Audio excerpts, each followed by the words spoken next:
आज के समय हमसे कुछ महीनों की सर्दी नहीं झेली जाती। सोचो हमारे पूर्वजों ने आइस एज पीरियड को कैसे झेला होगा, जो कई कई हजारों साल तक चला था। कैसे उस समय के होमो सेपियंस यानी कि हमारे पूर्वज सफल रहे आइस एज से बचने में, और क्या वजह थी हमारे धरती पर आइस एज आने की, और क्या आइस एज फिर से वापस आ सकता है। टॉपिक बड़ा इंटरेस्टिंग है दोस्तों, अंत तक बने रहे। इस वीडियो में आपको बहुत कुछ नया जानने को मिलेगा। आज जितना पृथ्वी का हिस्सा बर्फ से ढका है, जो कि हार्डली 10 to 12% है, और सीजन के हिसाब से ऊपर नीचे होता रहता है, लेकिन हर साल ग्लोबल वार्मिंग के चलते कई सारे ग्लेशियर्स और पोलर रीजन्स पिघलते जा रहे हैं। अब आइस एज के दौरान माना जाता है 30 to 35% हमारा अर्थ का सरफेस बर्फ से ढका हुआ था। जब भी हम आइस एज की बात करते हैं तो मैक्सिमम लोगों के दिमाग में एक ऐसा नजारा सामने आता है जिसमें हमारी पूरी की पूरी धरती बर्फ से जमी हुई थी।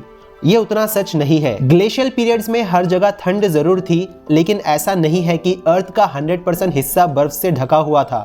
लास्ट आइस एज में स्टडीज बताती है हमारा अर्थ का बस 30% लैंड एरिया बर्फ से ढका हुआ था। लेकिन हाँ, ये बात तो है, अर्थ का टेम्परेचर हर जगह बहुत ठंडा था, क्योंकि अर्थ का टेम्परेचर बहुत नीचे चला गया था। आप एक बात जान के चौंक जाओगे, आइस एज के दौरान जो बर्फ जमी थी, कहीं प्लेसेस पर आज भी वो बर्फ अभी तक पिघली नहीं है। बड़े बड़े से आइसबर्ग्स के नीचे ग्राउंड में अभी प्रिजर्व है, जस्ट लाइक फॉसिल्स। ग्लेशियोलॉजिस्ट ने इसी चीज को स्टडी करके बताया है आइस एज के बारे में। Ice cores, deep sea sediments, fossils and landforms, इन चीजों पर भी स्टडी किया गया है आइस एज को समझने के लिए, और यही सारे हमारे पास सबूत है आइस एज को लेके। चलिए आप जान लेते हैं कि आइस एज हुआ कैसे। इसके कई सारे कारण बताए जाते हैं और अब भी स्टडी चल रही है। जैसे कि कहा जाता है ग्रीन हाउस गैसेस में कुछ गड़बड़ होने की वजह से हमारे अर्थ में हीट ट्रैप नहीं हो रही थी, और सन की हीट अर्थ पर गिरने के बाद ज्यादा अमाउंट में रिफ्लेक्ट बैक हो रही थी अर्थ के एटमॉस्फेयर से। ग्रीन हाउस गैसेस का इसमें मेजर रोल होता है सन की हीट को ट्रैप करके रखने में। दूसरा रीजन बताया जाता है सुपर वोल्केनो एरप्शंस। ऐसा माना जाता है कि इनमें से इतने ज्यादा एशेस और धुआं निकला था,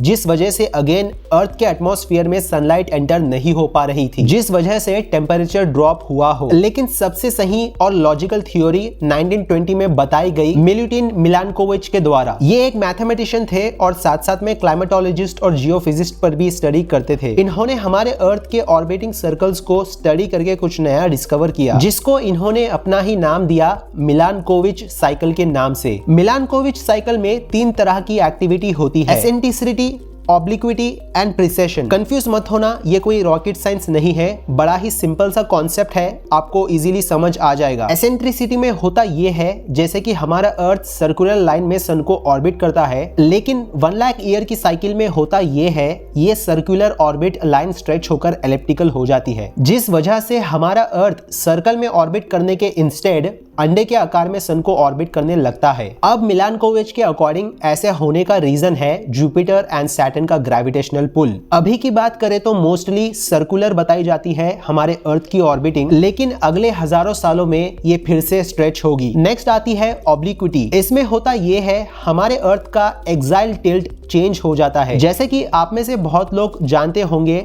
हमारा अर्थ स्ट्रेट रोटेट नहीं होता है, थोड़ा सा टिल्टेड है। अब इस साइकिल को लगते हैं 41,000 ईयर्स का टाइम। मिनिमम टिल्ट है 22.1 डिग्रीज, मैक्सिमम है 24.5 डिग्रीज, और करंटली अभी की टिल्ट की बात करें तो ये है 23.5 डिग्रीज। नंबर 3 पर आता है प्रिसेशन। प्रिसेशन 26,000 ईयर्स की एक साइकिल है, जिसमें हमारा अर्थ का axis side to side circle बनाने लगता है। इसको आप लट्टू के एग्जाम्पल से अच्छे से समझ पाओगे कि कैसे जब लट्टू की स्पीड कम हो जाती है तो वो ऐसे शेप बनाने लगता है। अब इसका रीजन सन एंड मून की टाइडल फोर्सेस को बताया जाता है ड्यू टू ग्रेविटेशनल पुल। तो यहाँ तक तो हमने जान लिया कि आइस एज आने की क्या रीजन हो सकते हैं। अब जानते हैं कि आइस एज को हमारे एंसेस्टर्स ने कैसे टैकल किया। तो देखो, आइस एज और ग्लेशियल पीरियड्स अचानक से नहीं आते। ऐसा नहीं था कि हमारे पूर्वज सो रहे थे, उन्होंने अचानक से उठ के देखा तो चारों तरफ बस बर्फ ही बर्फ थी। आइस एज एक ग्रेजुअल प्रोसेस है जो कई 100 साल लेता है धीरे धीरे से एक्सपैंड होने में।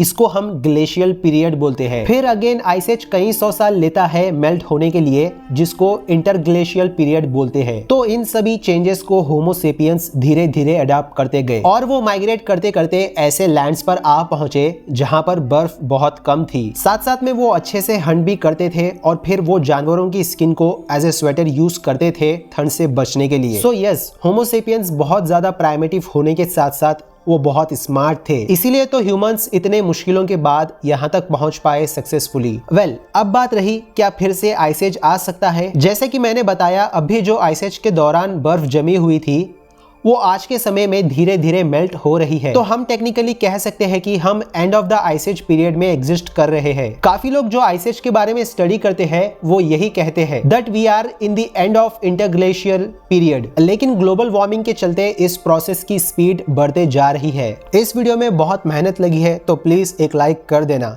और साथ साथ में ऐसी और नॉलेज चाहिए, इन्फॉर्मेशन चाहिए, तो मेरे चैनल को भी आप सब्सक्राइब कर सकते हो। Thank you so much for watching.